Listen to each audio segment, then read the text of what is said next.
Hey everyone, welcome to Tool Much Fun number 29 and to the third podcast version of it. So let's get right into it. It's crazy how much stuff is out there being made for creative folks like you. And I keep my eye out for whether it's mentioned in a comment or shown to me in an ad. And if it's interesting, it ends up here. So sure, there are a lot of Procreate, brush packs, kick samples, and note-taking apps out there, and you probably don't need all of them. But if you don't already have one of these, you're kind of in a good place because you can choose from a huge range rather than saying, oh well, I better just use what I bought 2 years ago. In particular, the video, 3D and animation stuff just keeps getting better. I hope you find something interesting. Okay, so let's start off with the music section. There was no shortage of music plugins and tools for this edition.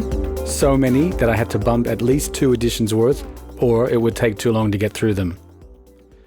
First one is called Jack Trip Labs. Their quote is, "Make music together online. When we all had to stay at home as much as possible, that is, lockdown, during the pandemic, many musicians turned to online collaboration tools to stay creative.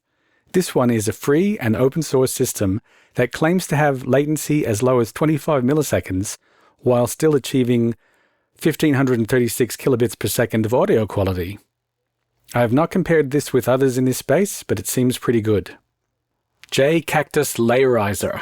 It seems to me Mr. Cactus isn't new, as his site includes training courses and sound packs. This may be his first plugin though. It says it can transform any melody into a unique background layer in seconds.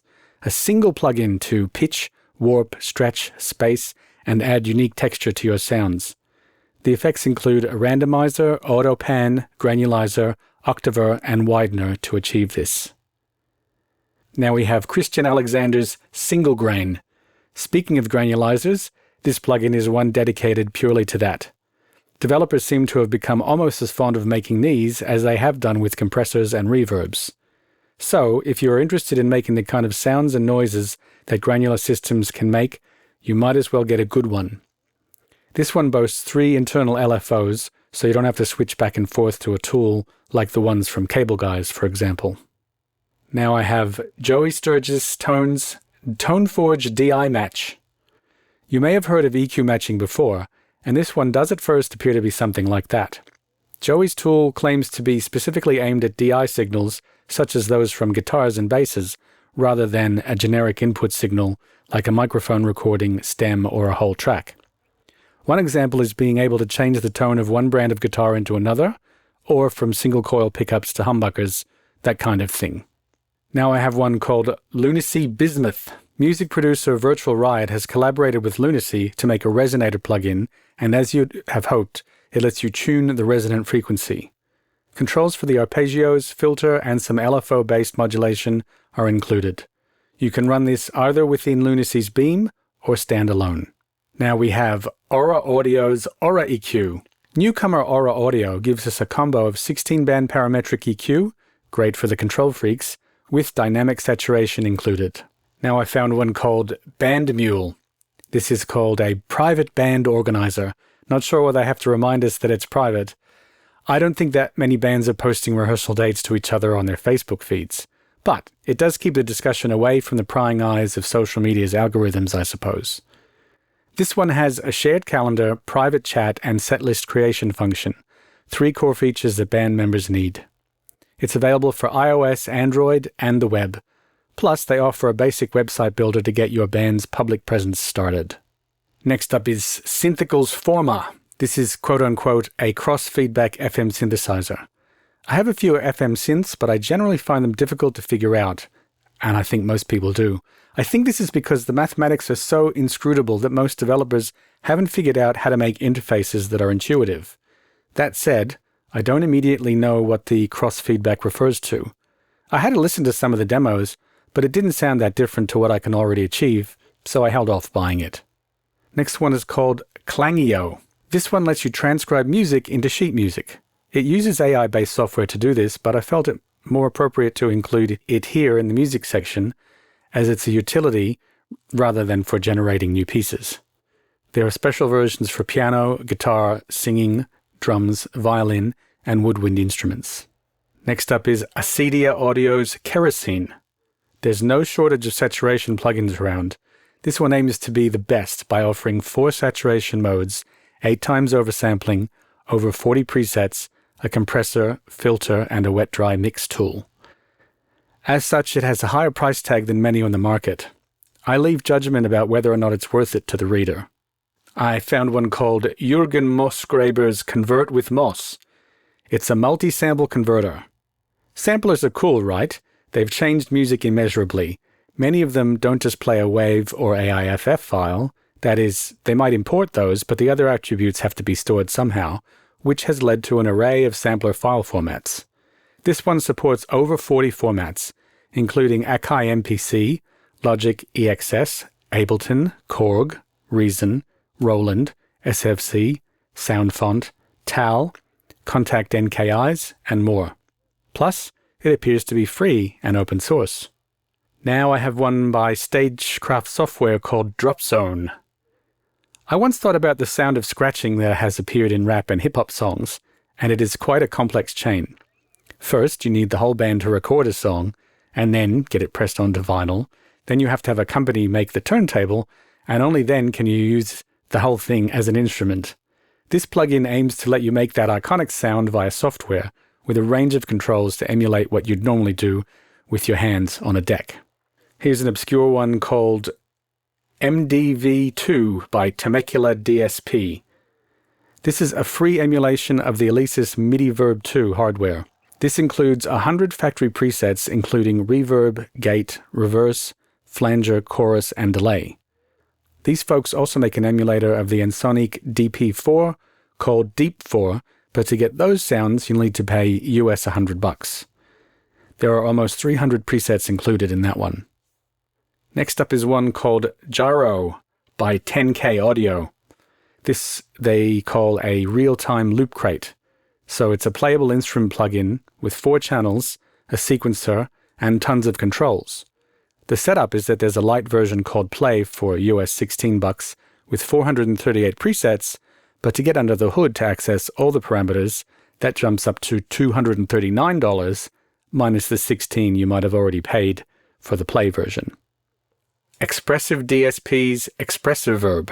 These folks aim to reduce the muddiness caused by reverb tails that just stomp all over the frequencies that you didn't want them to.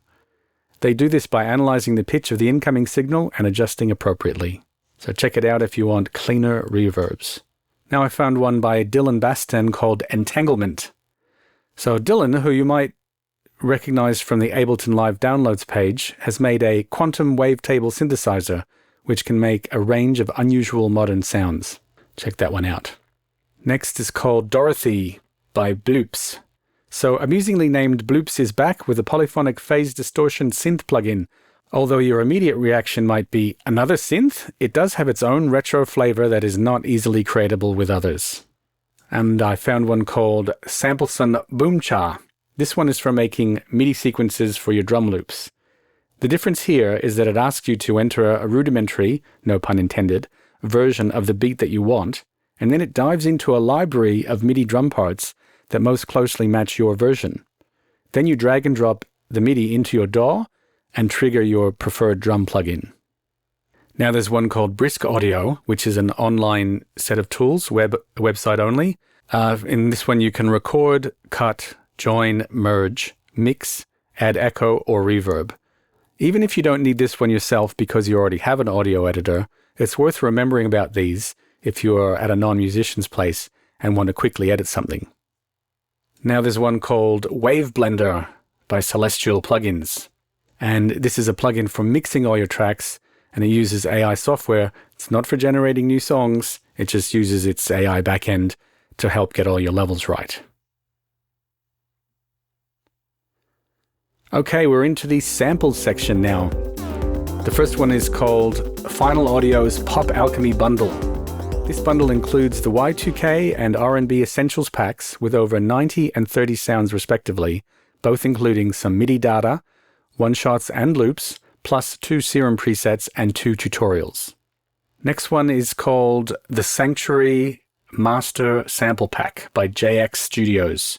It's a big one, over 2,000 melody loops and one-shots for hip-hop, R&B, trap, drill, house, and ambient. Over 1,200 drum samples from 808s. There's kicks, snares, hats, percussion, all the usual stuff, all tuned. Over 500 VST presets for Serum, Omnisphere, Massive, Sylinth, Electra X, and over 150 MIDI patterns of chord progressions and melodies. Plus, 5 bonuses are offered at the time of me recording this. Next is called Gabber Nuke by Sample Agency. This is a pack of 329 one-shots, loops, and MIDI files, the samples of which include drums, synths, effects, and vocals, plus Serum presets. That Serum's very popular. For the genres Gabber, which I hadn't heard before, hard or old-school techno, happy hardcore, hardstyle, and Eurodance. Now I found one from a group called Elements, and this is a web store of many, many samples. They have over 40 genres. I won't list them all here, but they have basically anything you can think of. Most of the pop stuff, funk and hip-hop, etc. So check that out if you are into making those.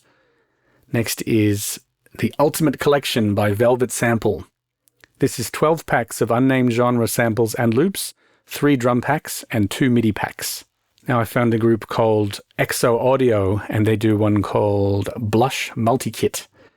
This pack may make you blush? I don't know. It comprises of 347 one-shots, 50 drum loops, 30 other loops, Serum presets, 85 MIDI files, plus bonus session files and tutorials. And last up is Sound Dealer Samples. Perhaps the slightly higher price for these is to pay their graphic designer for the RD cover designs, or maybe they're good quality. I leave it to you to decide. These folks offer a library of jazz and soul, R&B, trap, hip-hop, boom bap, and other genres. As an example, the boom bap pack includes bass, effects, percussion, horns, kicks, breaks, chopped samples, snares, and vocals. Alright, next up is the Kontakt instruments section, and I only found a couple this time. The first one is the Purgatory Creek Soundware Classics Collection. This comprises over 6 gigabytes of samples from the Mark I, Mark II, Tyne Bass, MK80, MKS20, Dyno, and CP70B keyboards. At US $24.95, it seems too good to be true. Following that is Project Sam's Lineage Percussion. This is an orchestral library. I think it uses its own engine, but I don't have a separate category for things that use their own engines, so it's stuck here amongst the Kontakt stuff. Alright, we have the return of the writing section next. Tools for writers and authors. The first one is called Hypnotyping. Although the developer of this has placed it in the social networking category, I don't feel that's apt. This one aims to improve one's writing skills by forcing you to write in timed intervals. I really hope it can choose another font besides Courier. I don't want to look at that font all day. Now here's another one called Inkle Writer by Inkle Studios. This is a free writing tool that aims to assist with writing interactive and hypertextual pieces. It keeps track of branching storylines without having to use ever-growing diagrams. The final pieces can be shared with anyone, but I'm not sure if that means they have to download some kind of reader app to see it. Now there's an app called LineWrite. This is a screenwriting app for the iPad, and it should work on Macs too, but it's not verified to do so. It lets you type in industry-standard screenplay formats. The minimum system is iOS and macOS 26, which is a bit of a surprise for a text-based app. Next up is a thing called Zetler. Writing Prose has different needs to writing technical documents or academic papers. This one is for the latter and can connect to reference managers, for example, Zotero, BibTeX, JabRef, or Juris M. They are listed on the homepage. I hadn't heard of the last two. It also claims to work with Papers, or the inexplicably popular EndNote, but the setup looks complicated. It's available for Mac, Linux, and Windows. Next up is one called Fade In. This is pro-level script-writing software aiming at the throne long held by Final Draft. This sports a long list of features I won't repeat here, including auto-complete of character names, locations, scene names, and times, plus revision tracking for the whole script. Now there's one called Bookwitch. Although this boasts an AI-based backend, I've chosen to keep this in the writing section because it does not use that software to help you compose the actual text. Instead, it's there to help you write by keeping track of characters, details, tone, story flow, and other attributes. Then you export in EPUB and PDF format. Okay, next up is the fonts category, and there's a few to have a look at. The first one is a foundry called Arrowtype. This foundry has a small range of modern sans serifs that remind you of some of the classics without the usual high price tag that accompanies those. With regards to that, they don't have the usual pricing structure. They come to an arrangement with you depending on how large your company is and how big the project will be. I can only include one sample easily on the website because they don't have a page that shows many of them in one hit. So you have to click on one at a time. All right, then there's one called Bravetype. This founder is called Brave Line Fonts, and they're from Berlin. Unfortunately, because of the homepage, I couldn't give you one of the examples on my blog that has a few of the faces in one hit. So they've chosen My Fonts as the reseller, so you can go to My Fonts and have a look at their range there. They're mostly workhorse faces for headlines and a few for particular specific jobs. There is something slightly quirky about them, so if you want you or your client's project to have that je ne sais quoi, sorry for using a French term for a German type foundry, then they might be what you need. Last up is the foundry called Avondale Type Company. ATC has a small range of faces, but each has a different flavor, not dozens of versions of Futura or Helvetica clones, as we've seen from some other foundries. They look like they would be good for branding, posters, and headlines on a website more than for body copy. If you want some more cool fonts, check out TypeType and click the link on the Too Much Fun 29 for an affiliate link to help me out. Next up is the Mac section. So the Mac devs have been pumping out stuff lately, maybe because they're using AI software to help them finish their code? Who knows? In any case, there's a big hole this episode. The first one is called LaunchOS. When macOS Tahoe was released, some people were aghast that Apple had decided to continue Launchpad, which had been around for a few years. I always thought it had been designed to ease the transition to macOS from iOS, making it more familiar for iPad users in particular. But I guess Apple can see how many people have ever opened it, and it was not enough for them to continue developing and supporting it. Now it's no longer a stock app. Third-party developers have come to the rescue with apps like this. I found one called Launchy. For switching apps on the fly, we've always had the icons shown to us in a row when you press Command-Tab for the built-in app switcher. Apple doesn't seem to like circular interfaces, unless you're talking about the click-wheel iPod. So this type of user interface isn't new. I recall desiring one with Pi in its name many years ago, but never got around to buying it. No, it wasn't Pioneer or the four others that appear if you search for Pioneer in the App Store. Maybe I should do a comparison post about this specific type of app switcher, which seems to be getting more popular. Now I found a cool one called Supercharge by Sindri Soros. So it seems like Sindri has looked at lists of complaints about what features are in Windows but not in macOS, and made a utility app to address as many of them as he can. For example, Windows users like to move files with cut and paste operations without holding down the Option key, and also to delete files with the Delete key without holding down the Command key. They also like opening files with the Return key instead of typing Command O. In addition to things like those, you can also make numerous tweaks to window and dock behavior. You really need to look through the whole list. You'll probably even find some things you didn't think you needed. Now there's one called Dock Pops. Some folks love the dock, others never use it. If you're in the former category and you want more out of it, have a look at this utility app, which allows you to make nicer looking pop-up tiles of apps, folders, or files. For free, you can set up 2 pops with 6 items each. We like freemium, and it's only AU $3 if you want the full version. Okay, the next one is called Shotglass. Screen recorders seem to be on the rise. So, if you're unhappy with your current one, check this one out.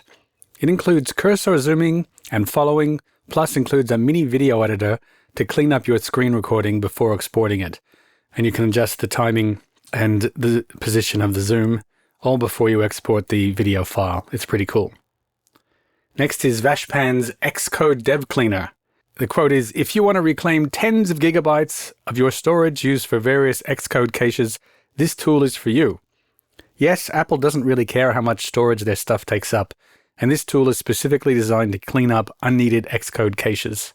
Next item is called Lounge. Their quote is, "Declutter your menu bar." It's another in the menu bar manager category, originally made famous by Bartender, which had a fall from grace some time ago. Also check out Ice, I think is another option for that.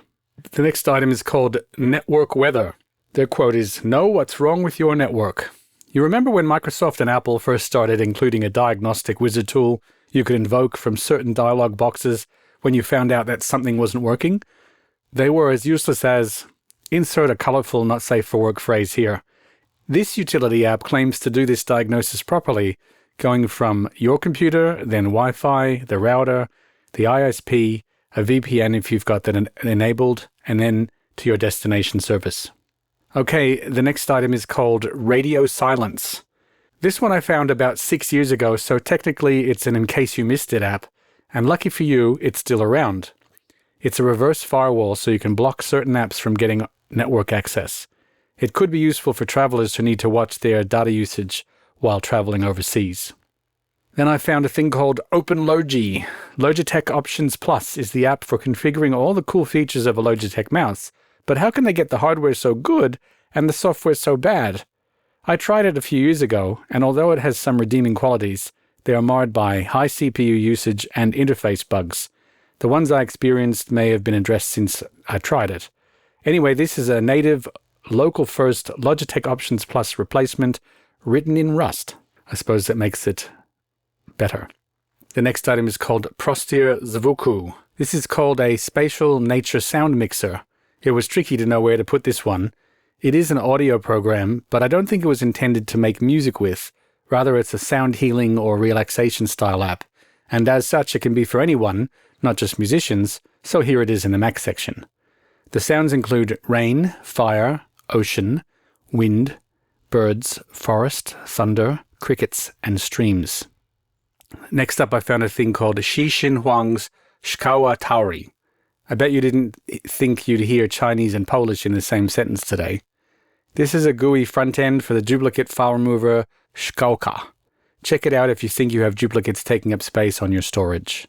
Next on the list is Low Tech Guy's Kling. Inspired by the Windows app Everything, this is a fuzzy search utility that claims to find things better than Spotlight can, and also finds system, hidden, .files, and app data. It's free for basic use, then €12 for the Pro version. They claim it is very much not like ProFind, Whotospot, EasyFind, Tembo, or Find Any File, which is a relief because I recently bought the latter from Bundle Hunt. Last on this list is Sandwich Vision's Hovercraft. Yes, it's a video app, but it's a tool for video conferencing rather than normal video pieces. It lets you use your hand to move the position of the picture-in-picture, for example, some slides you're talking about. Plus, you can draw on screen with your finger, type text live on screen, both are keyed out so you don't see an ugly floating window, and also import a 3D model and rotate it. It's pretty good if you have to do a lot of video conferencing.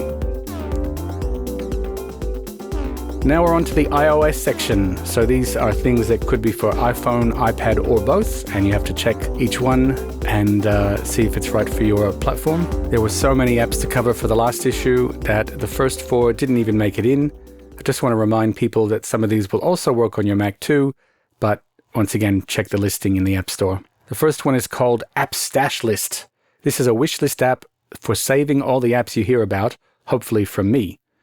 This one seems to be free, and I just installed it, but if it works better than a wish list, I shall move all the apps from that into this one and cancel the subscription, which stings more because that one still has unfixed bugs even after several years. Anyway, have a look at it if you like to save apps you find for later and then go and check them out one at a time. The next item is called Mark Pages. Read It Later apps are a dime a dozen, or in this case, free.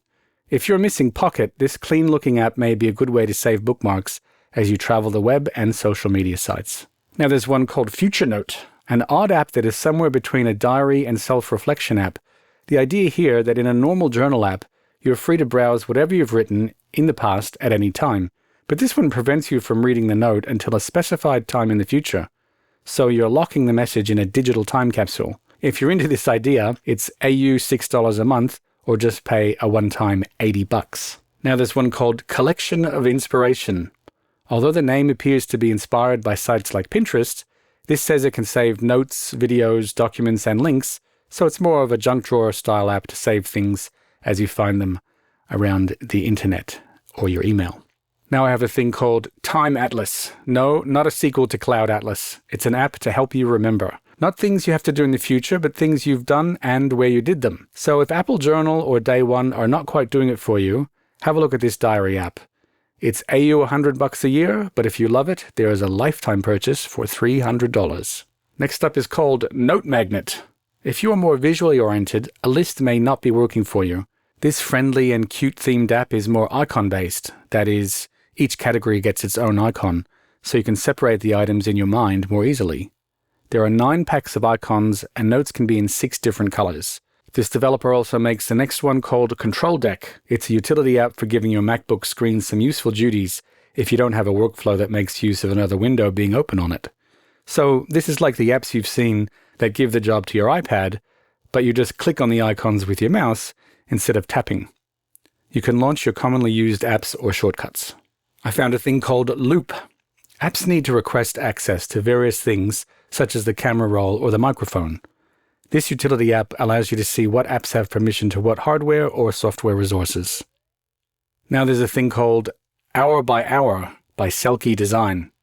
Trip planning is arduous, and this app aims to lighten the burden by allowing you to type in what you need to do and when, and it figures out the details like travel time for you. The next item is called Pen Loop. This is an organizer app that offers these features to help you: events, to-dos and reminders, notes and journals, timers and stopwatches, logs, and bookmarks. It works on the iPhone, iPad, and a Mac. Last in this section is called Mirroring for iPhone. Due to the ongoing battle between the European Union and Apple, if you are based in the EU, you can't use the now famous mirroring feature, which Android users claim to have had for several years, but you don't often see them using it or talking about it. This developer has decided to make their own version that is not subject to the same laws somehow, so check it out if you want another option to do screen mirroring from your iPhone to your Mac. Okay, we're now into the iOS graphics subsection. The first one is called Imajourn. You're what? No, it's like Imagine, but spelled funny. This is an art and visualizer combo app that lets you make graphics with waves, Chladni patterns, cymatics, and fluid dynamics in both 2D and 3D. Now there's one called Action Button Camera. That action button on the side of your phone, not sure what to do with it? Why not make better use of it by using this app, which assigns it to launching this camera app so you can be ready for a shot more quickly. Next up is called Lampa. You want that old school digital camera look, or just photos like you used to get from your old iPhone? This app avoids HDR or any AI processing and includes features like halation to get good vibes. Unfortunately, this will cost you Australian $50 a year, or just pay for 2 years to keep it forever. Next up is called Grain Touch, which is an art app for making risograph printed style images. Check it out if you like that style. Next up is some music visualizers. I won't go into the details. I'll just give you the names for you to check out. We've got Lumi, Color Music, and then Musical Envision. The last one is a music visualizer that uses the iPhone's LiDAR scanner to make its images. Now we're into the iOS music section. First item is called Pixel Boop. This is an app for creating music visually. You drag colored blocks onto a grid without having to think about notes or chords. So it's meant to be more fun than your normal music making software. Now I have a thing called Lattice. This is a drum pattern generator, and it works as an AUV3 plugin, so you can send it to your favorite drum apps. Voxomat, they call it a resonant lo-fi modulator. From the description, it seems to be based on formants to get that human voice quality from your notes. Following that is Osculatrix. At its heart, it's a tremolo, but it includes modulation and saturation to take your sound to previously unimagined places. Then we have AirDrum. I first saw this type of app a few years ago. It's for sending the iPhone's motion sensor to trigger drums. This one comes with some onboard sounds, or sends MIDI to one of your drum plugins. I'm not sure how popular it is to be shaking your phone these days, especially with the larger ones like the Pro series, but if you're interested, check it out. Next one is the thing called Arpeggiano. It's a microtonal keyboard. This one doesn't mention MIDI out, but if you want that, check out Iotatone. This has a number of different on-screen note layouts, and MIDI out is definitely listed. Next is Vectronome. This is a metronome with randomness functions to make dynamic rhythms. USB, Bluetooth, and Wi-Fi MIDI are supported. And last in this category is called NoteTracks. I first mentioned this back in Too Much Fun number 8, but I've made this a proper listing because it's now an app for iOS. If you hadn't heard of it by now, it's for adding timestamp notes to audio files. It's great when you're collaborating with someone on an audio file. Instead of just saying, this bit, that bit, after the chorus, whatever, you can just click and say, right here, I want this to happen at this time, and you can type back and forth notes to each other. All right, we're into the graphics section. The first one is called Dials. The maker of this once had to create dials for a project, so they turned it into a tool. This allows you to easily create various different dials in Photoshop. Now I found one called Morphlax. This is a web-based suite of tools comprising shape and abstract generators, vector to 3D, which is called extrusion, mock-up creation, including clothes, screen, and other objects, and some basic 3D modeling. Next up is called ASCII Toys. This is a graphic app for making modern versions of ASCII art to get that retro tech look. It works on iPad, iPhone, Mac, or Apple Vision. Next is called Strumsurfer. So don't be fooled by the cute look of the site. The one I'm telling you about is the Painting by Sound item, which is a visualizer for taking audio input and turning it into an animated watercolor visualizer. If I were the maker of this, I would split this off into its own web app and add more features for controlling the color palette, mapping of color to frequency, and other attributes. It could be quite good. All right, there's a thing called BeatFlow Nuclear. That's Nuclyr. This is video DJ software aimed at live performances, as most of them are. Output video to LED panels, projectors, OBS, or NDI-enabled devices, and it includes 300 visuals that can be tempo matched to your audio. Next up is called AM Design Shop's Print Machine. Printed materials have a unique look that was once difficult to achieve with digital tools in days gone by. This is a Photoshop plugin and 10 PNG textures for achieving that look. It's not clear if it will work in other hosts like Affinity Photo. If it does, let me know. Next one is called the Effects Guy's Viral Text Animations. Over 32 text animations for use directly in Premiere Pro. Buying now also gives you all future animations and an editing masterclass training item. Whether it's a document or a video isn't specified. All right, in case you missed it, there's an item called Master Bundles. I found this site in June of 2016, but of course, this blog didn't exist back then. It's an online store for buying graphic assets, stock photos, templates, and fonts. It appears to have search filters for an impressive range of file types, such as PSD, EPS, PDF, Adobe Illustrator, JPEG, PNG, text, and so on and so forth. I've copied and pasted them all from the site. It also includes XLS, but who's buying spreadsheets from them? I don't know. However, there's no option to omit things made with AI from the search results, which is a bit disappointing. And last up is a thing called Bluetail Vector View. It's a file manager for graphics files. This one supports CorelDRAW, EPS, Photoshop, Illustrator, Windows Metafile, DXF, PDF, SVG, PNGs, JPEGs, and TIFFs, and, in quotes, all standard image formats. I guess the latter means older ones that are less common to find lately. It's free for viewing the files, and the Pro version costs AU $5 a month, $30 a year, or just buy 2 years worth to have it forever.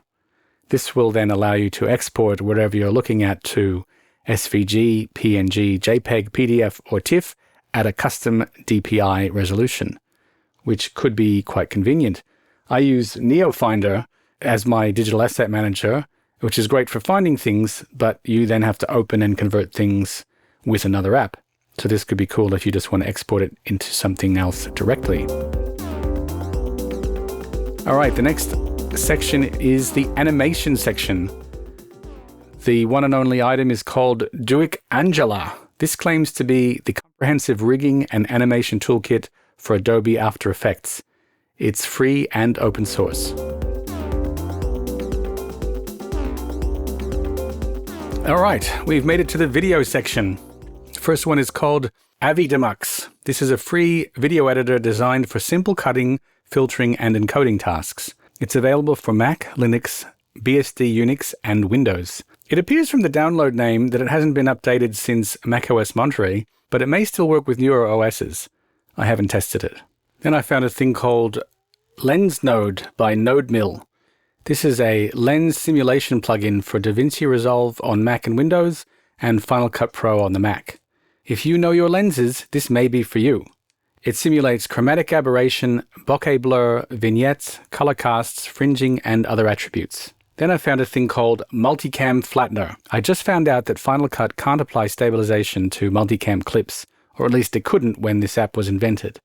So this does some magic for you that allows you to do that. Next is called PT-EDL. EDL rushes and reconforming assembly for Pro Tools. Although, yes, Pro Tools is an audio tool, PT-EDL is here in the video category because it's for filmmaking specifically. Next is called Send to X. This is a utility app for moving Premiere Pro, Final Cut Pro 6 or 7 XML exported movies into Final Cut Pro 10. Okay, we're now into the development section. All kinds of strange stuff in here. The first one is called NetBird. If you're a freelance or subcontractor developer, you need to share your work in progress with your employers. But how can you get them into your system so they can have a look at the work in progress? People have made all kinds of complicated ways for that. This thing attempts to make it all easier. Next up is called Remix. The quote is a web framework for building anything. I'm not sure about what you could build with it, but have a look at the demo. There's some very cool particle effects you can check out that you probably didn't know could be done in a website. The next item is called Keylight. So traditional non-App Store software purchases mean assigning license keys to each customer. This app aims to simplify that process. Of course, it supports multiple app products and can hook into Stripe for the billing side of things. Okay, next up is called Polar. It's not really for development, but once you have your product ready, you need a billing system. This one looks and feels modern, but it uses a passwordless login system. And I found it doesn't seem to use cookies, so if you close the tab, you have to ask for another code to be sent to you, and that doesn't seem to include the link to the thing you bought, so you can get a bit lost trying to find your order or download link. I think they might need to review their user experience. Next up is an item called PostSpark, which is a website for creating attractive screenshots for your app. Then I found a thing called Astro. This is a JavaScript web framework optimized for building fast, content-driven websites. Now I found João Castro's Vela. This is a macOS menu bar app that scans, analyzes, and monitors all your projects automatically. It can scan projects in the forms Swift, React Native, Next.js, Node.js, Python, Flutter, Rust, static sites, documentation, and others. You can use AI software to analyze your projects using Apple Intelligence, which is on-device and free, Ollama, which is local and free, Claude, OpenAI, or Gemini, which will need your API key. Then I found a thing called Arboreal Audio's Arbor. I listed Arboreal's Pimax back in Too Much Fun 7. This is a plugin framework for creating cross-platform plugins in CLAP format. They appear to be working on AU v2 support. Next is a thing called Visual Differ. Although it's not specifically for development, people writing code are more likely to need tools like this. But if you are managing lots of files, a utility like this can compare files and folders in a side-by-side view that might still be useful. If you've heard of Delta Walker, this has an overlap of some of the features. Then I found a thing called Div Riots, which is 12 plugins for Figma. So no matter what app you've got, if it has a plugin option, that means someone has figured out something that the developers didn't include. So if you use Figma and you want more, check this out. Next on the list is a thing called Hyperblam. Make music with HTML. This is a declarative implementation of the Web Audio API. Next is a thing called Sent, which is a unified messaging API for SMS, WhatsApp, and RCS. So check it out if you are building something that needs to send messages. The last item is called ZAuth or ZAuth Vector. This is a, quote, AI-powered penetration testing and vulnerability scanner. Another one that's hard to decide which category to place it in. Although it's AI powered, it's not a purely AI-based tool like a text or image generator, and it's not for productivity or creating anything, so it doesn't quite fit in the work category. As it's a tool for testing the security of websites, it ends up here in the development section. Use it to ensure no one is able to access parts of your site that they aren't supposed to. Okay, we have made it to the AI section. This category is still on the rise. In it, you'll find a mix of services and tools, but they're in here rather than in the other categories because they specifically use or are about AI rather than just having that as an included feature. Okay, the first item is called Relume. Their quote is, "Websites designed and built faster with AI." It turned out once AIs were taught how to read and write HTML and CSS, they could make basic websites. Next is called Ragi. This is fully managed RAG as a service for developers. I never remember what RAG stands for. I always have to go look it up. Anyway, this one is all about APIs, and you use services like Google Drive, Notion, Confluence, and Slack to give it access to data that you need to manipulate. You can get it to do tasks without having to build a pipeline first. All right, next in the list is called Prompt Catalyst. All the AI experts know that writing and recursively editing prompts is how to get them to do what you want. This site is for writing the prompts, then saving and organizing them. For images, you can do the generation from here without having to cut and paste and go into another system. I assume you need to use your API keys for this. Next is an item called Super Music. This is some kind of combination of AI music maker promotional site with a Suno variant included for making new songs. I'm not sure why a person using AI to make music would need any extra promotion, as from what I hear, they're doing fine on sites like Spotify anyway, because Spotify doesn't separate them out into its own category. Anyway, an iOS and Android app are both offered. Next up is a thing called Speechify. We have been using software to read to us for years. I think I first started with Macintalk around 1986. These days, AI software does it for us, which is a shame because there are a lot of people that could be recording text, like I'm doing right now with my podcast. And if there was a Fiverr type site, then maybe this type of app would be less popular. Good quality voices will need the premium in-app purchase at Australian $40 a month. All right, next is a thing called Playmaker. Their quote is, "AI sales reps that run outbound for you." This is a tailored AI service that will search the web and find prospective customers or clients, and then create personalized outreach for them. It claims to be able to connect to over 6,000 services, like Slack and Salesforce, including your calendar, so you can book meetings automatically. Next is a thing called Cortico. Have you ever been in a meeting and someone dominates the conversation?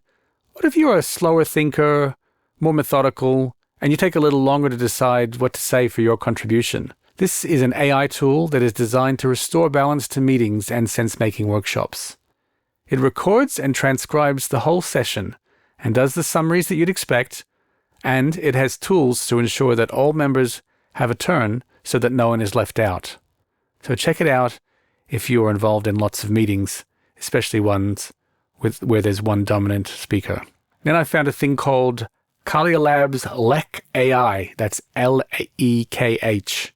For some users of AI software, the thought that it's running on a server they have no control over is concerning. They want privacy or to be able to use it without a network connection. Hence, we have local offline models such as this one. It's US $5 for the base version and $30 for Pro.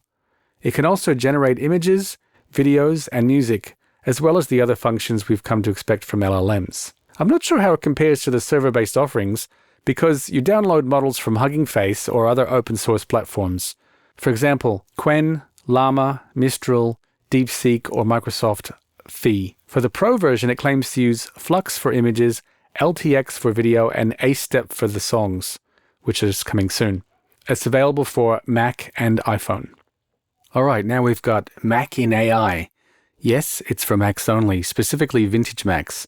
But it is specifically for accessing AI on these old machines, so it's here instead of in the Mac section. You can do things that involve reading and writing files, writing Apple scripts, and searching a vintage software catalog. Now I've got Z.ai, an advanced LLM chatbot based on the GLM 4.7 model, which I hadn't heard of before. Next up is Linkspree. Many a bookmark is saved for later, but then never revisited. Linkspree uses AI to watch which of your saved links you seem to have forgotten about, and then asks you to review them to see if you still need them or not. Next is Victor, with a K. This is a customized AI tool for work. Reports, dashboards, code, marketing campaigns, and more. It claims to be able to connect to over 3,200 other tools. Stripe, Meta Ads, Notion, and GitHub are suggested. Use Victor via Slack. Now I've got Devin CLI. Devin is a program for using AI services from your terminal.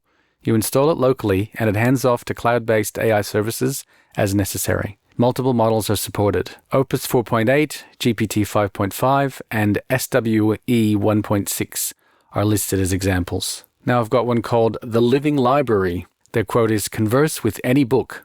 So this is a website that has been tweaked to give you replies to queries on any book that it has in its training data, and it will give you answers in the style of that book. It doesn't seem to have a list of what books are in the training data though, but have a look. It seems to have some of the popular old-fashioned ones. So here's a model I found called ACE-STEP 1.5. I have mentioned it earlier. They call this the most powerful local music generation model that outperforms most commercial alternatives. I'm assuming Suno is one of those that they're talking about. Next is called SassBook. This is AI-based writing, summarizer and paraphraser, a headline generator and story writer. I'm not sure why sites like this exist, because it seems to me they just do what the commercial models can already do. Maybe they've got something tweaked to make it better at those tasks. Then I found one called Melly. So Melly aims to do what we thought AI should be able to do, the second brain concept. To some extent, Google is getting there, which is to look at your personal stuff and help you get that organized and get some of those tasks done. This one can hook into your Google Calendar or Todoist account, so it knows your appointments and to-do list. For this, they want $40 a month. Compare this with things like Perplexity Computer, which can also hook up to things like Todoist.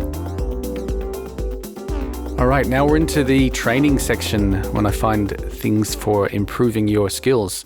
The first one's called WVFRM. They have a course on JavaScript fundamentals in Max, which is free. Then P5JS5 and Max and user interface design for music technology. Those two are still in waitlist mode, so you have to sign up to hear more about them. Now there's TrueFire online guitar lessons. So TrueFire Studios encompasses TrueFire, ArtistWorks, Vader Pro, and JamPlay to make a large library of music tuition materials. This guitar-specific offering includes every style, their quote, with lessons from over 400 players, some of which you've probably heard of. All right, now we're over into the work section, so work and productivity.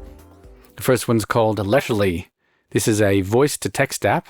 Yes, they're all AI-based these days, so you can dictate instead of type. It supports over 90 languages and can integrate with services like Zapier.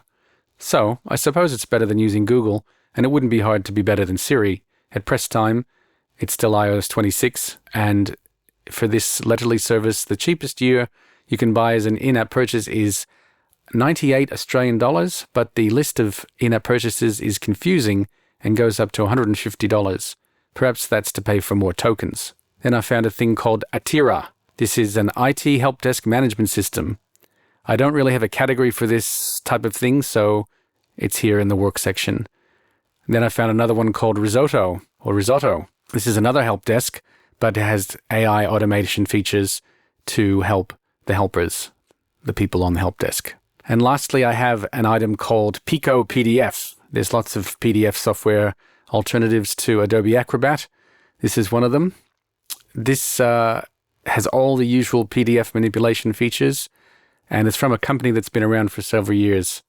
So, for example, create PDFs, edit them, sign them, add text and images, and something to do with forms that didn't really explain.